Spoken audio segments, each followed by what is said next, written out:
Welcome to New Books in Language. Today I'm talking to Jonathan Bobaljik about his book, Universals in Comparative Morphology. The book shows that, far from being a domain in which anything goes, morphology actually exhibits some strikingly robust generalizations.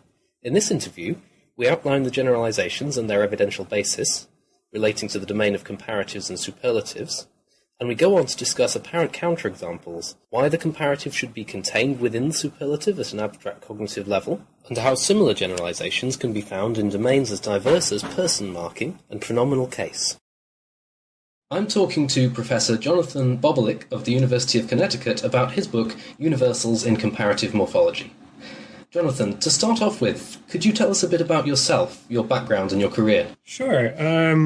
I guess like most people, I stumbled into linguistics rather accidentally. I was an undergraduate at McGill University in Montreal, Canada, majoring in Soviet relations, political science and Russian. And there was a linguistics course that fit my schedule. It was a 1-hour course. And, this is the way most linguists get into the field. I just sort of stumbled into it and discovered I liked it. From there, I went on and did graduate school after some time in Russia in between.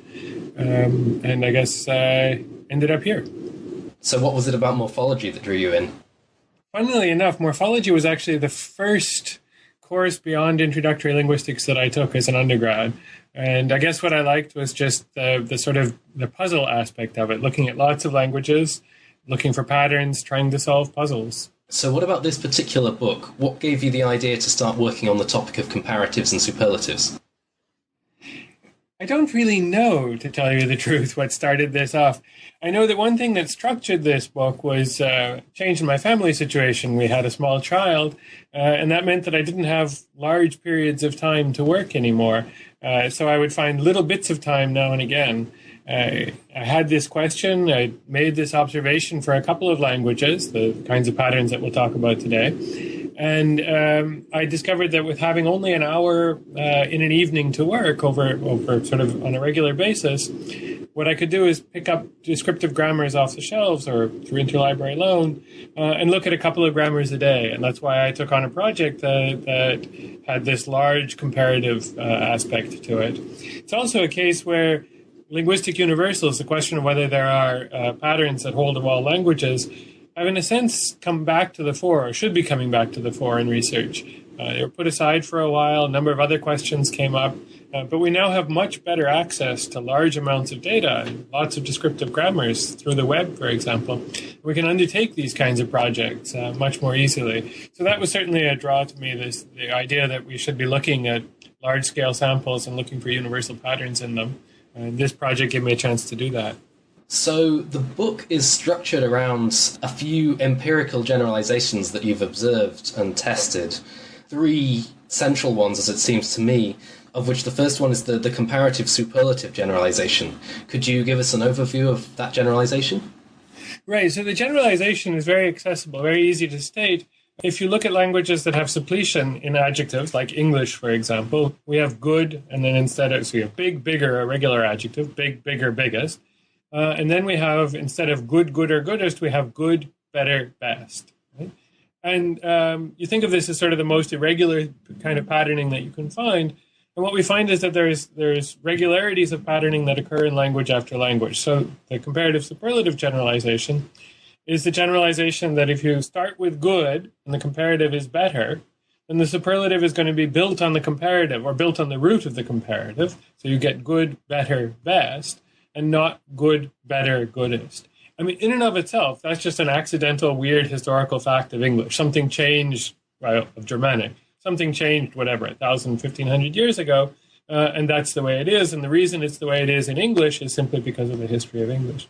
But the generalization is that pattern, that if-then, that implicational universal, seems to be true essentially of all languages. There's a couple of apparent counterexamples, but it really seems to be that if you have some form, so like good, and you have suppletion for the comparative, the superlative will never go back to the basic root. It will never be built on the positive root again. And so I use letters to describe this. So A, B, so there's an A root and B is some totally different root, good and better.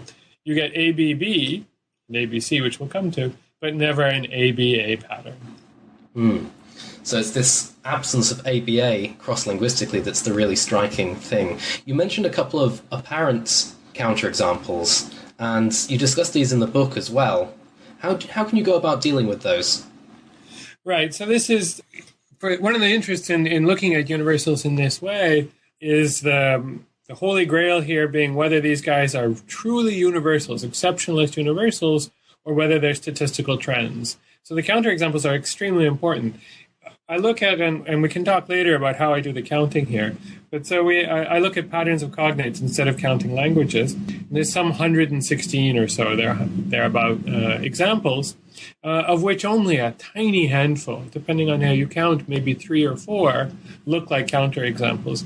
So if I were in a statistical field, I could say, well, this is fine, the counterexamples are negligible. But as you know, when we're looking at the question of universal grammar, if what underlies these kinds of universals is something fundamental about the human cognitive apparatus, whatever its origin, universal grammar, then the counterexamples become extremely important. We can't have people going around speaking in a way that is theoretically inconsistent with universal grammar. So your question's spot on. How do we address the counterexamples? And it turns out that some of the counterexamples may in fact be artifacts of the description. So Karelian is one. It's in the only published description of Karelian that I have, the grammar asserts that for the quantifier meaning many or much, you get a pattern that is, instead of a good, better, best pattern, it's a good, better, goodest pattern. So many, and then more, and then manyest, if you will. And that's the kind of pattern that you predict shouldn't exist. So yeah, so that if this generalization is not just a statistical trend, and the theory that I develop is correct, then it shouldn't exist at all. Well, it turns out that if you look at this grammar, the preface of the grammar notes that there's 27, I believe, different varieties of Karelian. They're all very closely related and all very similar.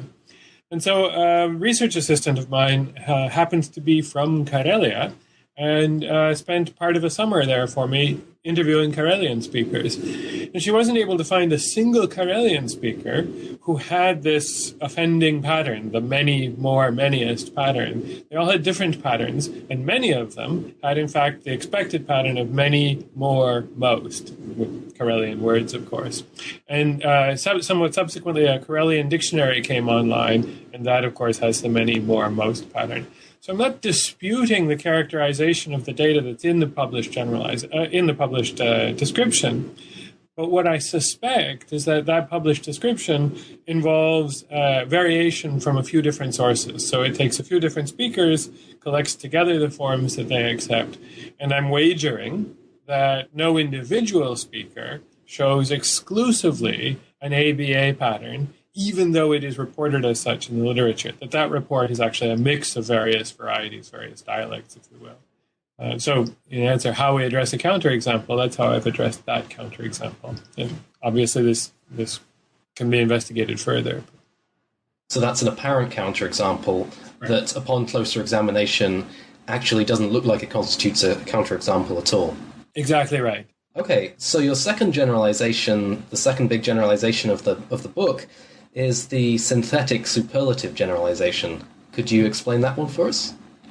Sure. So this is a related generalization that so synthetic analytic is traditional terminology for whether you have a morphological unit or a periphrastic unit. So classic example in English, smart, smarter. That's a synthetic construction. It has an affix to express the comparative.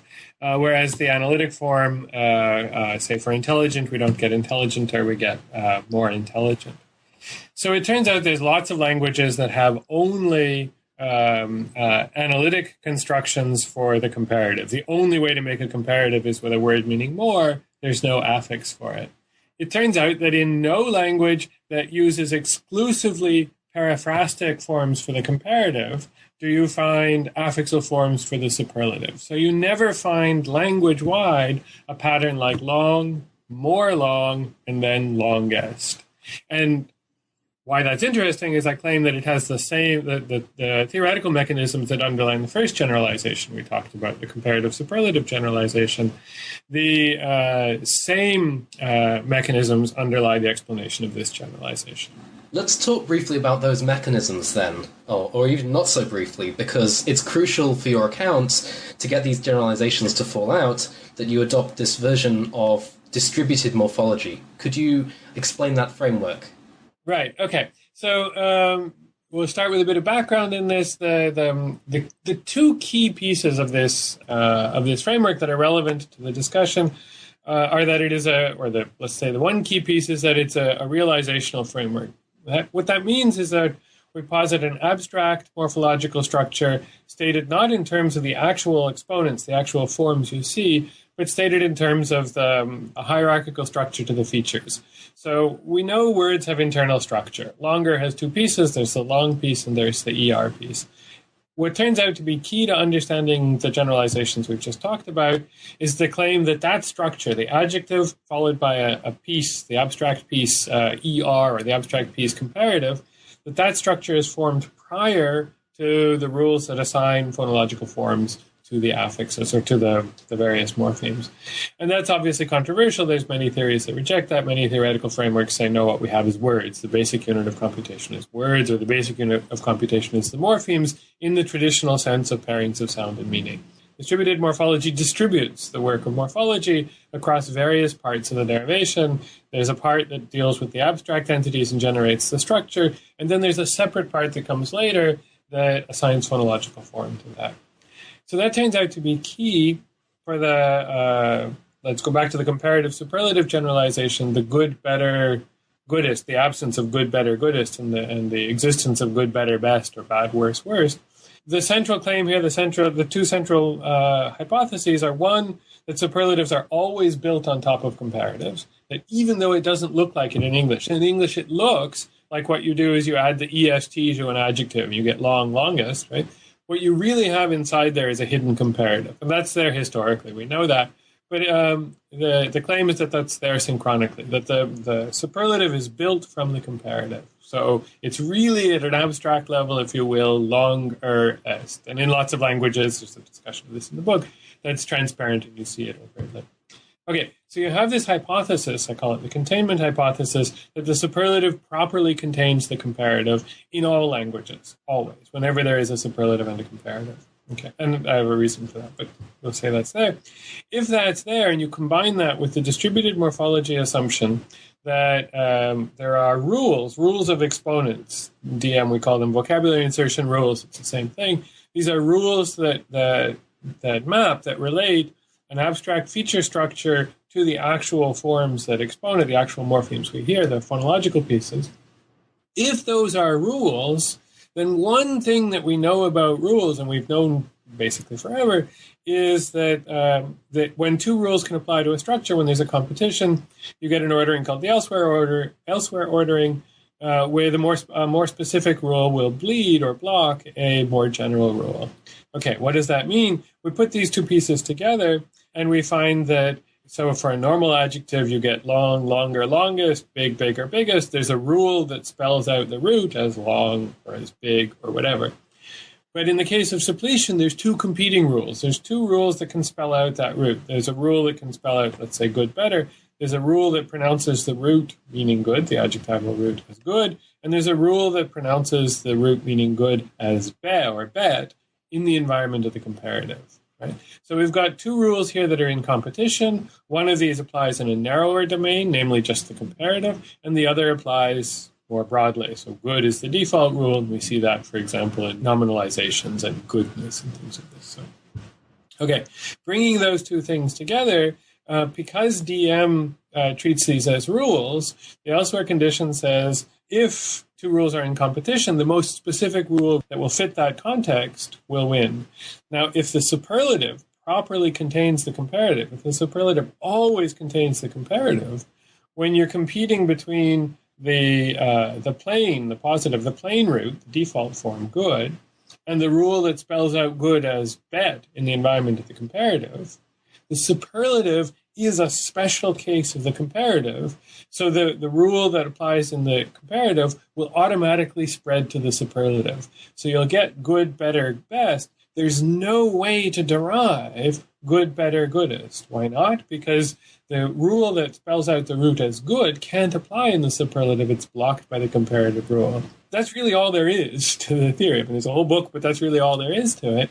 But that only works in a framework in which the rules are governed by competition, independent. So there must be a structure in which the superlative contains the comparative that is independent of and prior to the assignment of phonological form to the various pieces. So you couldn't have a rule, for instance, that said, spell out the root in a certain way when there's a superlative morpheme there. That's blocked. Well, okay, so it gets a little bit more complicated. So you can have a rule that spells out the root and the comparative together in the environment of the superlative. And the reason for that is, so let's go back to the elsewhere condition for a second. The elsewhere condition says you use the most specific rule that fits the context. So I was giving you examples with exactly two alternations and three contexts. So there's the positive, the regular form of the adjective, good. There's the comparative, better. There's the superlative, best. And what we see is that if you've got a suppletive comparative, that will extend to the superlative because it's the better fit for the superlative context. However, it is possible, Latin is a case, Welsh is a case, since we're about the UK, where you have three different forms. So you can have three different rules applying. So in Latin, you get bonus, melior, optimus. That's good, better, best.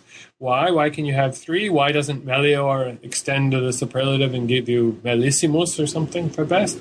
Well, the reason is because there's a third rule, an even more specific rule, that's limited to the superlative. So again, the elsewhere condition shows its head, and what we really should have said is that the most specific rule that fits the context wins. The suppletive form for the comparative will automatically extend to the superlative unless it's blocked by an even more specific rule, the one that would apply in the superlative. So you can get the three-way pattern, go back to letters, an ABC pattern, and you can get an ABB pattern, which is most of what you find. What you can't get is an ABA pattern. All right, so let's now talk about the evidential basis for your generalizations here. So you mentioned earlier on that you count languages in a very specific way. Could you elaborate on that? Yeah, so one of the things that ends up being frustrating about doing this kind of work, we like to say, okay, there's 7,000 languages spoken in the world today. You'd think, okay, you can just take a sample, control for areal effects, control for genetic relationships, nice broad sample, and get some sample where you can get some result and count them. But it turns out that the morphology of comparison and superlatives, not all languages have. In fact, very few languages have affixal comparatives and superlatives of the form that we're used to from English, German, and languages of this sort. And in addition, suppletion. Almost all languages have suppletion somewhere, but it's a tiny part of their grammars. And the confluence of having suppletion in adjectival gradation and morphological forms for comparatives and superlatives, the stuff you need to test these predictions, turns out to be sort of areally concentrated. It's basically Europe, the Indo-European languages, and their closest neighbors, Finno-Ugric, Kartvelian, Basque, of course, and a variety of languages around there. Outside of this, it's not that the patterns are rare, the ingredients you need to test the predictions are rare. Either there's no morphological comparatives and superlatives, or there's no suppletion and adjectival gradation, or neither. Well, that creates a problem, right? So the problem is English has good, better, best. German has gut, besser, best, so the form is best again as well, right? Do we count that as two data points or as one data point? Well, if we're studying, if we're thinking about universal grammar and universal grammar is constraining possible grammars and in particular possible linguistic changes, then that's just one data point. As I alluded to earlier, I believe at some point in the history of Germanic, whatever it was that had existed underwent a change, and the pattern good, better, best, or whatever the Proto-Germanic version of that was, arose. And then everything that's left, from all of Scandinavia, all of Northern Europe, South Africa with Afrikaans, English across the world, all of us saying good, better, best, or some version of that, are all using, in effect, the same single data point. So when I started this, I kept track, of course, counting languages, but that turns out just to be a bad way to do this. It's not informative, it's counting the wrong things, the data points are not independent of one another. So you can't count German and English twice, because they're essentially the same thing. They are truly the same thing, and therefore it would be a category mistake to count them twice. It's also useful, of course, because then you don't have to ask questions about do Old English, Middle English, Modern English, Early Modern English, how many languages are there, or Norwegian and Swedish, one language, 2, 3, 4, many. Some parts of the world, this is extremely controversial, right? Yeah. So what I count instead is cognate patterns. So cognate triples, in fact.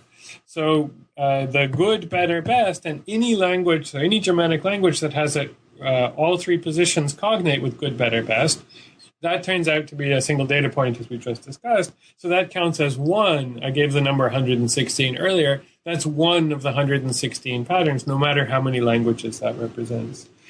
By contrast, the example I give in the book, in Slavic, we know that closely related languages will differ in the, so again, if you think of this as a triple with the positive, the comparative, and the superlative, they'll differ in one or more members of that, even among closely related languages. So the Old Slavic root for good is dobar, or some version of that, dobry, dobr, etc.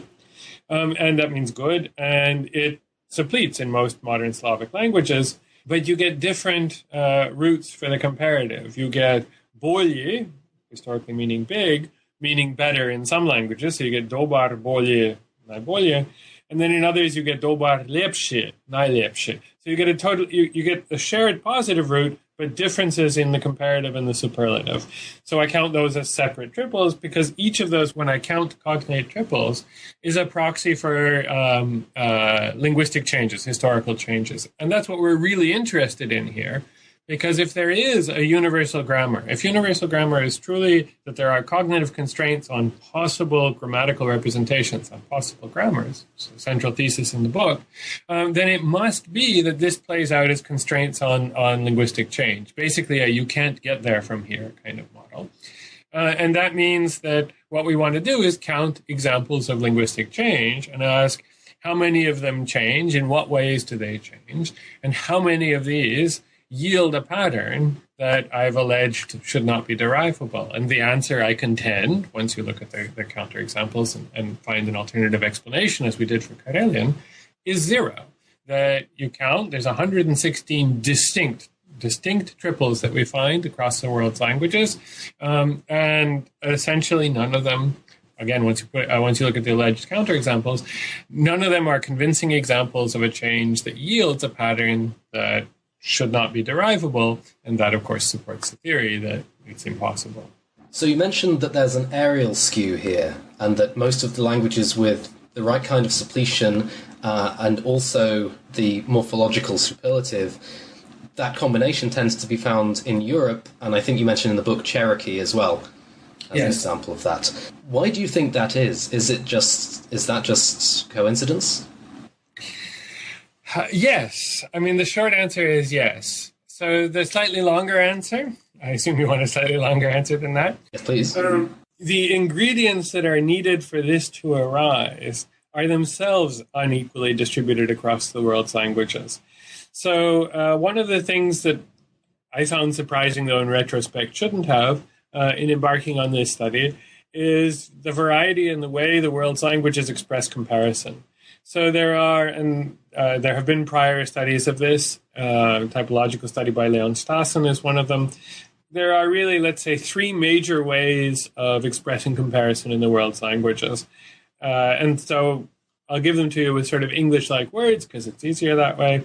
There's the English type, right, where you have good, better, or long. Let's put suppletion aside for the moment. You have long, longer, longest. You have a morphological form, or maybe an adverbial form, intelligent, more intelligent, most intelligent, where you mark the adjective in some way to say, hey, I'm a comparative adjective. Right? But that's not that's by far and away not the only way of making comparison.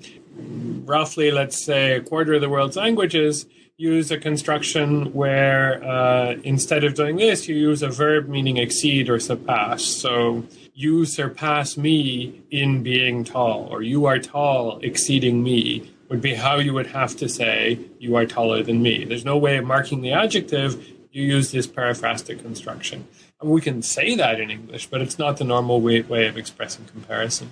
So about a quarter of the world's languages use that. Let's call it an exceed comparative. Another quarter of the world's languages have no recognized marked comparative construction. You simply use a paraphrase. For example, you are tall and I am not. There's a juxtaposition. Or you are tall and I am short. Or language I work with in Kamchatka, Itelmen, is of this sort. And so you say, okay, well, what happens if both people are tall? Well, then you say, he is very tall and he is tall, or he is tall and he is very tall. So you juxtapose two constructions with adjectives, but there's no formal comparative construction. Again, about a quarter of the world's languages do that. Interesting, totally side point, because I have this other side of my work, which is with endangered languages. That particular mode of expressing comparison is itself endangered, in the sense that most large languages, national languages, languages that are safe, that are not endangered, don't use that mode of expressing the comparison. I have no idea why that is. But in any event, coming back to the main thread, we've just noted that half the world's languages, roughly, don't have any marking of the adjective, don't have a comparative construction on the model of the Indo-European comparative construction. If they don't have a comparative construction, they're not going to have suppletive comparatives. By and large, they're not going to have suppletive comparatives because there's no basis for it. There's no grammatical basis for having a root that changes in the environment of a comparative marker, because there is no comparative marker. Now, there are reports of some African languages, I mentioned this somewhere in the book, that have apparently suppletive verbs, like verbs meaning be taller than and stuff. These are rare and interesting things, but a separate phenomenon from what we're talking about. And in all of these languages, as far as I know, you can use the regular comparative construction with non-suppletive adjectives. The point here is that you ask why, if I have any sense of why it is the case that there is an areal skew to the constructions of interest, to the phenomena of interest, namely suppletive comparatives. Well, that itself is derivative of a prior skew, which is that typologically languages fall into these patterns as to how they express comparison, and many, many, many languages simply don't have comparative morphology. They don't have a comparative marker that can trigger suppletion. So they're out of the picture already. Moreover, when we then restrict it even further, even among the languages that don't use an exceed construction and don't use a conjoined comparative construction, an extremely common way of expressing comparison is with no mark on the adjective at all. So Japanese works this way, many familiar languages work this way, Hindi works this way. You simply use the adjective, you can optionally reinforce it with an adverb, but you just use the adjective and then a comparative phrase, some kind of from phrase. So you say, I am tall from you, and that's how you say, I am taller than you. Again, something that turns out to be a fact, another of the generalizations that I uncover in the book, is that you only get suppletion if there is a morphological trigger for suppletion. So if there's an affix on the adjective, it could be covert, could be null, but if there's an affix on the adjective, that can trigger suppletion. But you don't get suppletion triggered by another word, by a word that's outside of the word in which, with some exceptions, the adjective that undergoes suppletion. So there's a locality condition between the trigger of suppletion and the undergoer of suppletion. So this is the root suppletion generalization. Correct, yes. This is the root suppletion generalization, that you only get root suppletion if the trigger is sufficiently local to it. So by local, I mean more or less in the same word, and I'll elaborate on that in a second. So more or less in the same word.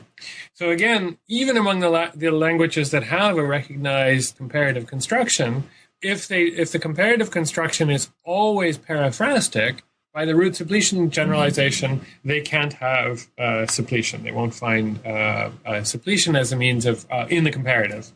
So that restricts the class of relevant languages further still. So ultimately, Remember, I told you the short answer was, yes, it's accidental that this has a geographic skew. There's the long answer, but the long answer, its content is still the same. Yes, it's accidental that there's a geographic skew. It's just a coincidence, but it's a coincidence in the sense that it's the product of a number of other accidental distributions. That you can only get comparative suppletion if a variety of factors conspire together. You have to have morphological comparatives, again by the root suppletion generalization. You have to have a comparative construction, and moreover, that comparative construction has to allow at least some of these to be morphological, that is affixal. So let me come back, right? I said there was a piece that I wanted to come back to, the locality condition. So if I may, the root suppletion generalization is the observation that you never get a pattern that says, so for example, so you get good, better, right? This is a suppletive pattern, and you see the ER on better. That's the comparative ER. You get good, better. But alongside, say, intelligent, more intelligent, you don't get suppletion that obligatorily retains the comparative marker. What that would look like is a pattern like good, more, bet, where you change the adjective by suppletion, but obligatorily retain the comparative marker. And that doesn't happen. That doesn't exist. Okay? So that's the root suppletion generalization, and I contend that there's a locality condition, as I said, that the trigger and the undergoer of suppletion, the root undergoing suppletion, have to be local. And I said this in sort of general terms as if they have to be in the same word. But in the book, I actually propose something, as you know, more specific, more narrow. I say they can't be separated by a phrase boundary, okay, by an XP boundary. So for the case of the adjectives, those two appear to be roughly equivalent. So in a paraphrastic comparative, where the more is a separate word, there's an XP boundary, the maximal projection of the adjective between more and intelligent, and that's why you can't get this more bet pattern. And there's languages that alternate. In the book, I give Greek. So in modern Greek, the adjective kakos, meaning bad, has a suppletive comparative, heroteros. So that's the kak piece becomes hero in the environment of the comparative. But Greek allows an alternation, a free alternation between paraphrastic and morphological comparatives. So you can say smarter or more smart. And if you use the morphological comparative, then you must have suppletion, because this goes back to the elsewhere condition. There's a rule that says the form meaning bad is pronounced hero in the environment of the comparative. That bleeds the default form of the root. So that's what you get in the morphological comparative. But under this locality condition, if you choose to use the paraphrastic comparative, the analytic comparative, the more X version, then the locality condition kicks in. It blocks the suppletive root from occurring, and you get pio, more, pio, kakos. So you get exactly what's predicted. Now, after writing the book, I've been working with a colleague in Arizona, Heidi Harley, who's also, we're looking at suppletion, was also looking at suppletion, and she's looking at verbal suppletion for participant number. So there's cases where the subject or the object of the verb, the number, singular, plural, determines suppletion of the verb root. And the interesting thing is, the way this appears to play out is exactly as predicted by the syntactic version of the locality condition that I give in the book, the one that says that the trigger and the undergoer of suppletion cannot be separated by a phrasal boundary. What makes this really interesting is that the cases that we're looking at with Heidi are ones where there is nothing. It's not word internal. There is no affix triggering suppletion. Rather, it's an argument that is sufficiently syntactically local to the verb, in a particular way to be defined, that can trigger suppletion, and arguments that are not local can't trigger suppletion. So that was an exciting piece that goes beyond what's in the book, but reinforces exactly the kind of mechanism that I propose in the book for dealing with, in this particular case, the root suppletion generalization.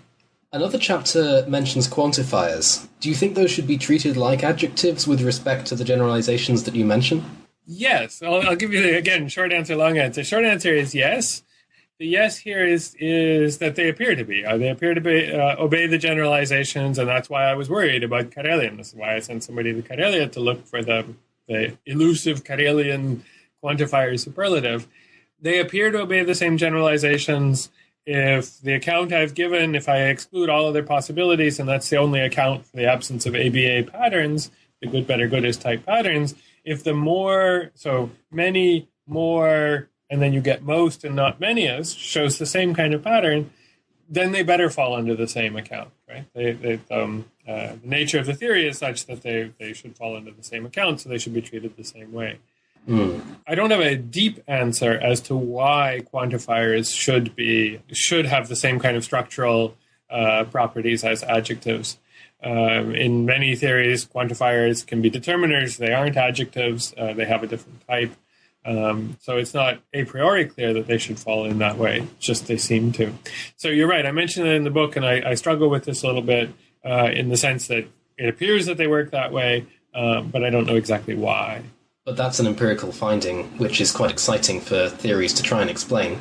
Right. And it's also, recently there's been a flurry of work on the meaning of most, right? There is this tradition, generalized quantifier theory, which gives you quite powerful tools for writing the semantics of quantifiers, of determiner quantifiers. And most of the literature, no pun intended, has not decomposed these things. So it treats most as an entity that children have to learn, and it has a particular complex meaning associated with it. There's a lexical entry for most, and it has some meaning. And if I'm right, that's impossible. Most has to be internally complex. It has to have a quantifier piece, much or many, and a comparative piece, and then a superlative piece. It has to be built from all of these pieces. In the back of all of this, a while ago, 20 minutes or so ago, I made the claim that in all languages, superlatives always contain the comparative. That stands in the back and underlies all of this. That then extends to the quantifiers as well. It must be the case that no language can have a simple quantifier piece that means most. What's exciting, and I'm not the person to comment on this because I don't actually work in the formal semantics, but recent studies on the formal semantics of most, so in particular work by Mott and Hakel, and now also Anna Bobaljik, have been arguing that in fact most does need to decompose into at least some of these pieces. So there's an intriguing convergence there. The morphological perspective tells me that these kinds of quantifiers with superlative-like meanings can't be simple lexical entries. They can't be words that we learn. They have to have this complex internal structure. It's just forced upon me by these weird morphological patterns of suppletion. And the semanticists are beginning to come around to say as well that these words, that their semantics is actually compositional, that there is an internal decomposition of these things, such that the meaning of the whole is in fact derived from the meaning of the parts. So this is an area in which morphological investigations and semantic investigations are heading in the same direction. Yes. And it's something that's happened for the last number of years, I think, is that a number of semanticists have gotten interested in morphology as well. So semantic compositionality below the word. Philipp Schlenker was one of the first to use the term morphosemantics for these kinds of investigations that fall together. Another extension of the basic idea that you undertake in Chapter 6 of the book is to change of state verbs. Could you tell us what's going on with them? Yeah, these are fun, right? So we get this general pattern, which we've talked about, the good, better, best pattern, that there's no good, better, goodest pattern, that you never go back. The star ABA, that the ABA is on a test, you never go back to the positive form. That turns out to also be robust. So at the beginning of this discussion, we talked about the comparative-superlative generalization that says if the comparative of an adjective is suppletive, then the corresponding superlative will also be suppletive. That's why you get the good, better, best, and not good, better, goodest. There seems to be a very robust parallel generalization with verbs. So we have this verb in English, to better, right? To better your opponent. You get good, the comparative is better, the corresponding verb is to better, not to good. You don't good your opponent. And that's not a very productive, so not a particularly convincing example. But when you look at other languages, or for example in English with worse, you have bad, you have the comparative worse, not badder, and then you have the verb to worsen. Right, the weather worsened, not the weather battened. That occurs in sort of humorous examples on the web. You can find things like journalistic standards battening. But in general, that verb doesn't exist. You use the comparative form again. And that seems to be largely true. Now, here there are some counterexamples that I can't simply dismiss the way I dismissed Karelia. And there seem to be some more convincing counterexamples. But it's an extremely robust, a surprisingly robust generalization.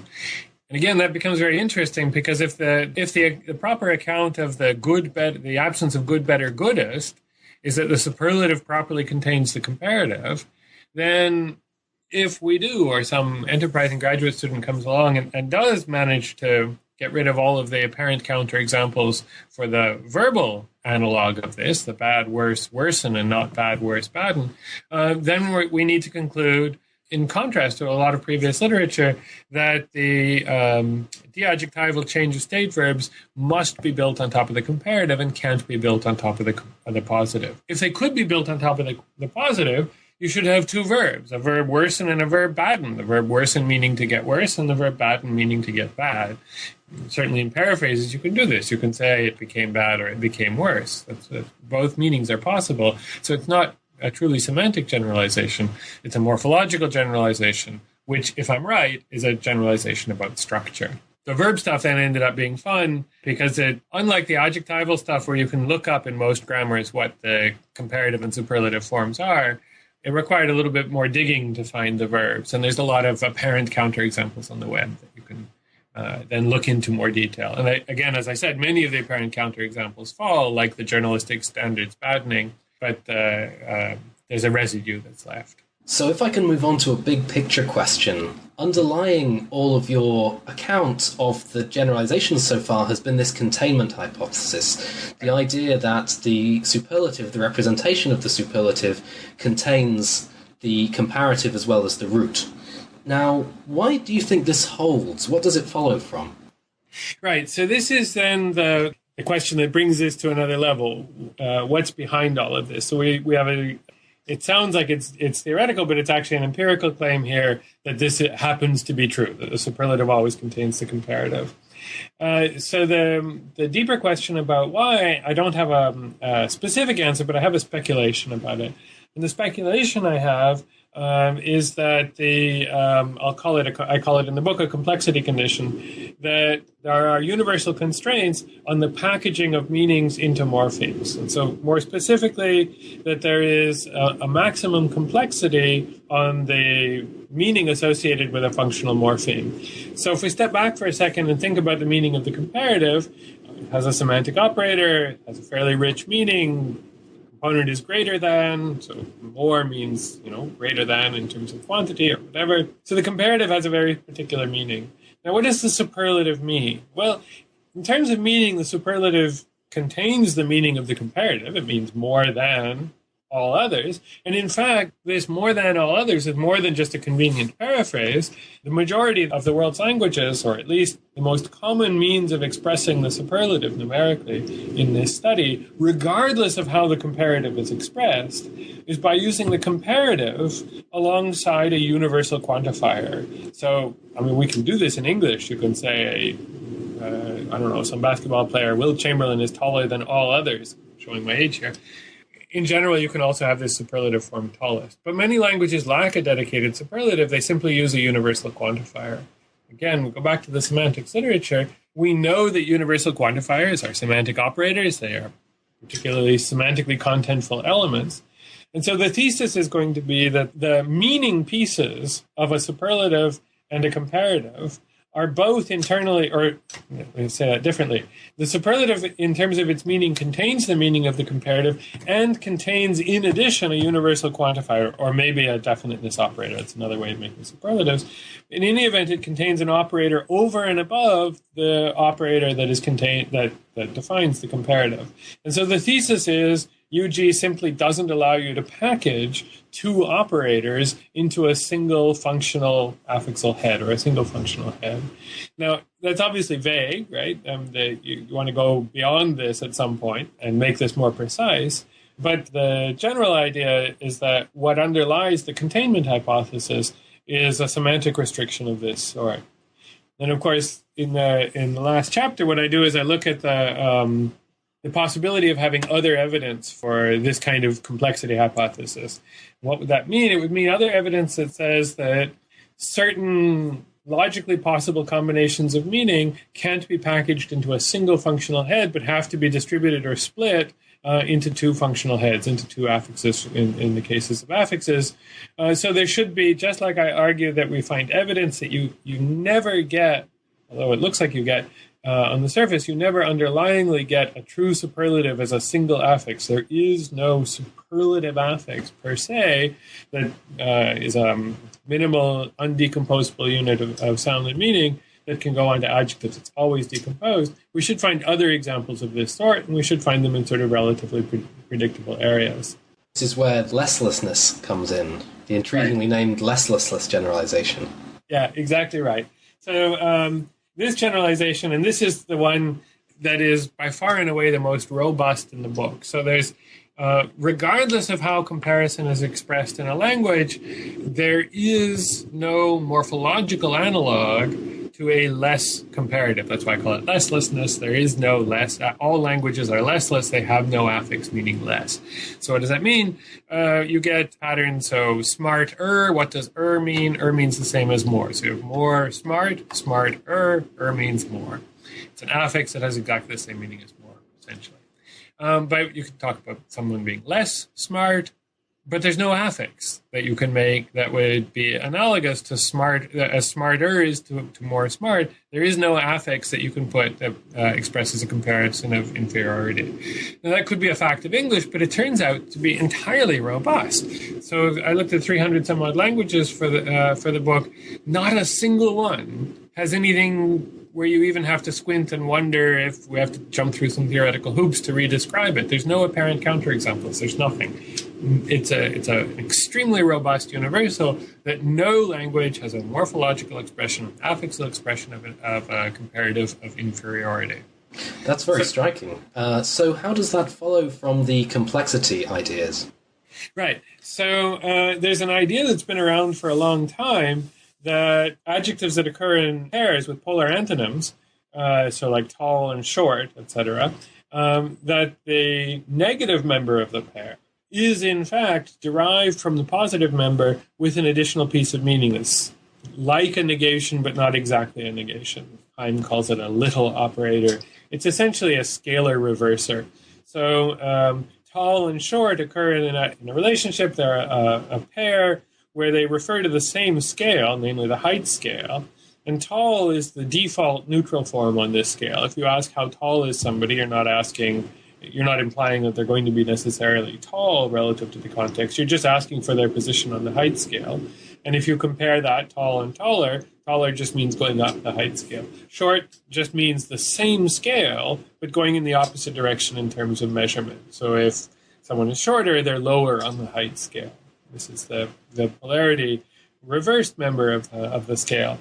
So the idea is, if you take that old idea that these antonymous pairs involve an extra piece of meaning, a semantically contentful extra piece of meaning, namely this polarity reverser, short is then really tall plus this reversal. So it's reverse tall in a sense. Yeah?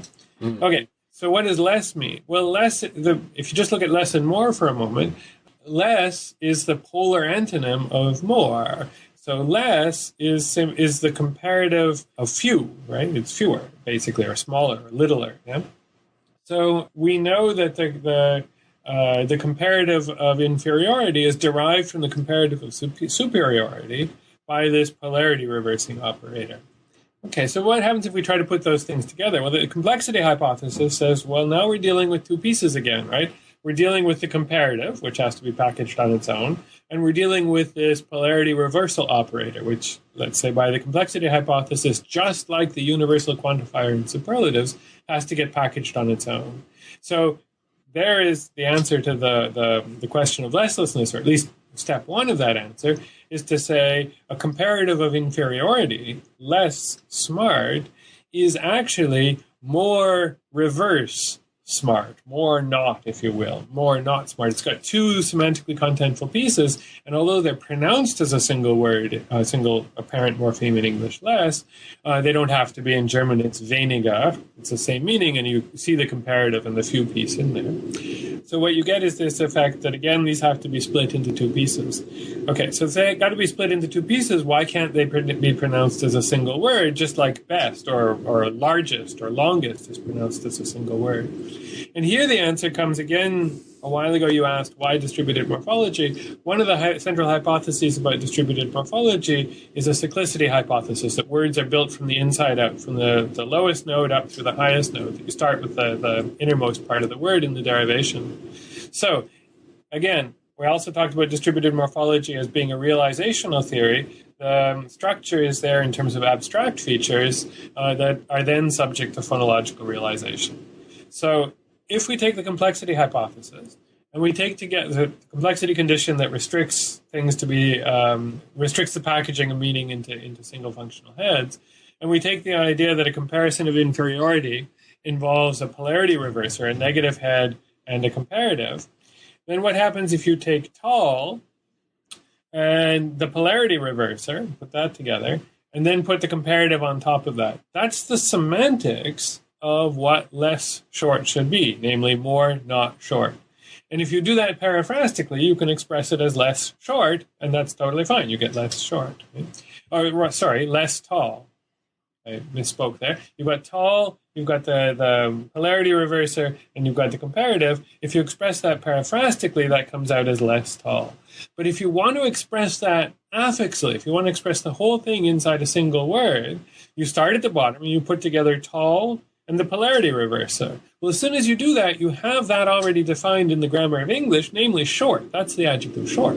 So the first thing you have to do is apply the polarity reverser to the adjective, and that gives you the polar antonym, namely short. And then you can apply the comparative to that morphologically, but what comes out is shorter. So it turns out, I quipped that no language has affixal expression of the comparative of inferiority, less tall. Well, in fact, we do. They're all over the place. It's just they're pronounced. They're hidden. They're pronounced as the positive comparative, the comparative of superiority of the corresponding polar antonym. So the structure, because of the complexity hypothesis that says that semantically contentful things have to be split across multiple functional heads, multiple affixes, if you will, the semantics that underlies what would become tall plus an affix meaning comparative of inferiority is necessarily pronounced, when coupled with the cyclicity hypothesis, as shorter. So if that's right, and it's a bit sketchy, if that's right, then what we find is a second account that makes it, that appeals to exactly the same kinds of pieces of this complexity hypothesis that underlie the containment hypothesis. In effect, if you will, the same reasoning that leads to the universal generalization that the superlative is always built from the comparative also yields to the generalization, also underlies the generalization that we call lesslessness, that no language can have an affixal comparative of inferiority. Brilliant. Cool. So one final big question. There's still a certain trend in linguistics to say that there are no universals, and every time you see a cross-linguistic pattern, it's just the result of a stable engineering solution, and it doesn't follow from anything deeper. What's your view on that perspective, and how do you think those people would deal with this kind of data? Yeah, well, it's false. I mean, it's false on the surface. There's lots of robust, well-attested universal, in particular in morphology. And if you look at person generalizations, there's other stuff I've worked on. Here I can speak to it because I've actually looked at the work. We've known, so 60 years ago, people made suggestions. A guy named Forchheimer made a survey, and there have been suggestions about what the inventory of person marking, pronouns, agreement markers, etc., can be. This is really semantically accessible, what the various persons are and their combinations. There's basically a four-way contrast. There's first person, second person, there's the inclusive, which is the combination of the two, and the third person. There are certain categories which are unattested. One of them is an inclusive-exclusive distinction in the second person. Plurality of hearers versus you and others not present. So I say you to you at the moment. I'm speaking to one person, but in a sense, I'm speaking also to all the other people that will hear this when the recording is edited, etc. So there's a distinction between speaking to one person on behalf of others and speaking to a plurality of hearers at the same time. No language encodes that with a single morpheme, as a monomorphemic distinction. Now, that was noted 60 years ago. People have suggested counterexamples, and every single counterexample has fallen to closer scrutiny. It never shows the distinction that we believe. And this is the distinction under question. And this is known with samples of on the order of 250 to 400 languages that have been looked at for this. So these are robust universals. Moreover, are they engineering solutions? Well, they may be, but they're certainly the kinds of solutions, they're certainly not general aspects of cognition. It's certainly the case that we can conceive of these distinctions. We make use of these distinctions in everyday life and in social interactions. So like the morphological distinction, the universals that I'm looking at in the book, there are a number of extremely robust patterns for which there is no obvious non-post hoc system external explanation. I don't know what people would say about these things. They seem not to look at them, and I'm not entirely sure why. The more interesting question to me, it seems to me, I don't see it as a reasonable question to ask, are there linguistic universals? There are. The more interesting question is, what is the explanation of the linguistic universals? Do they arise for system internal or system external reasons? Domain specific versus domain general mechanisms. And that's an interesting and real question, and one that we can address when we put all the pieces on the table and look at the proposals, look at them in detail. For the ones that I'm looking at, I looked at all of the literature that I can find. Various people have addressed bits and pieces of this, but there's no convincing domain general explanation at the kind of level of specificity that explains these phenomena. So there's a residue that needs to be accounted for, and that it appears to be that UG is the best theory of this at the moment, that there are constraints. It's certainly... There's no cognitive constraint that blocks us from having a superlative.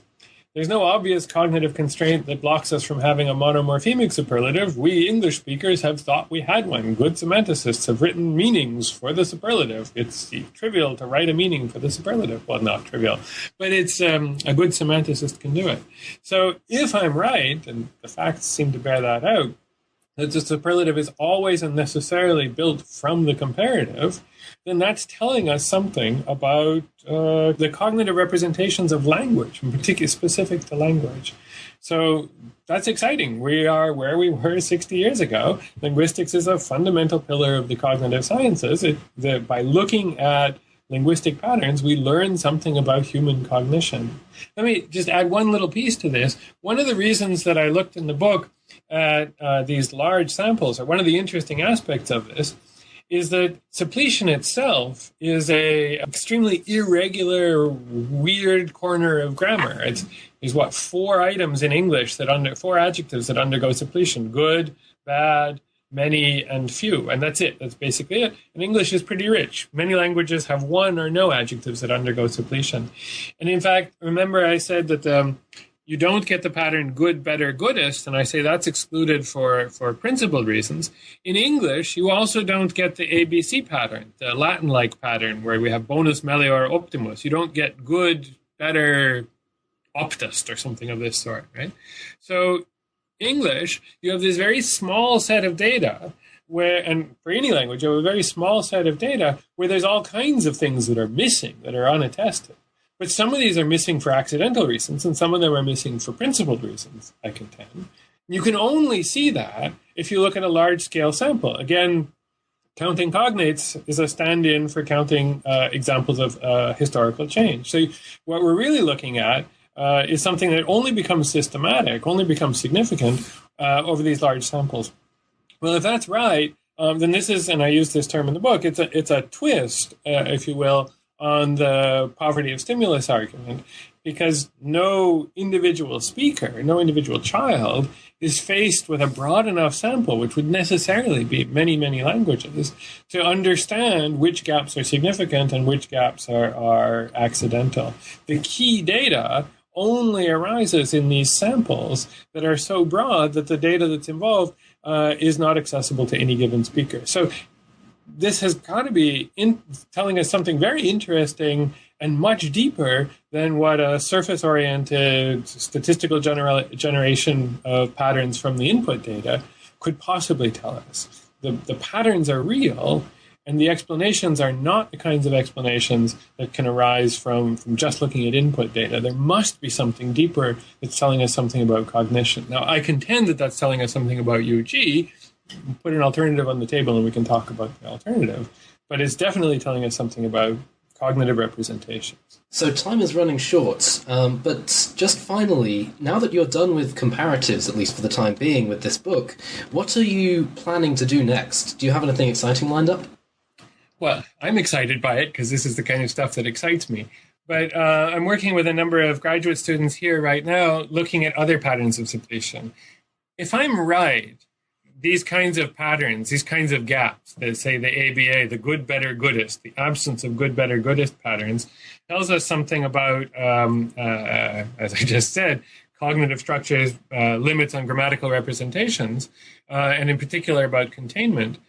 We should find that in other domains as well. We talked briefly about the verbs, which are related to the comparative, but what a group of us here are working on is looking at this in other domains as well. And so sneak preview, as yet unpublished, in case patterns.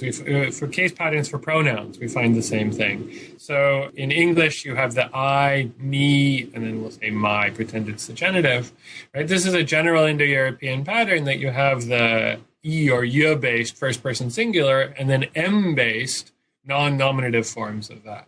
So if you were to align these things as, say, nominative, accusative, obliques, all other cases, that's an area where we know suppletion exists, and in principle we could ask these questions of, do we find ABA patterns? Do you find I, me, I's, or something of this sort? And we've looked at, I think we have 100 and some odd languages in the database right now, and again we find the absence of ABA patterns. If a pronoun shows suppletion, the pattern will always be that you start with the nominative, you go next to the other dependent case, let's say it's ergative or accusative. If there's suppletion there, no other case will ever be built for that pronoun on the nominative stem. So again, I mean, this is a robust pattern that has, again, the property of being, for any given language, stated over such a small domain that it's not significant and only becomes significant in its cross-linguistic context. And as far as we know, check back in with us in a year, as far as we know, that appears to be another exceptionalist pattern across languages. Lots of languages fail to have suppletion, or English, you doesn't have suppletion, your. But when there is suppletion, it fits exactly the kind of patterns that I'm talking about. And then we're looking at that in other domains as well.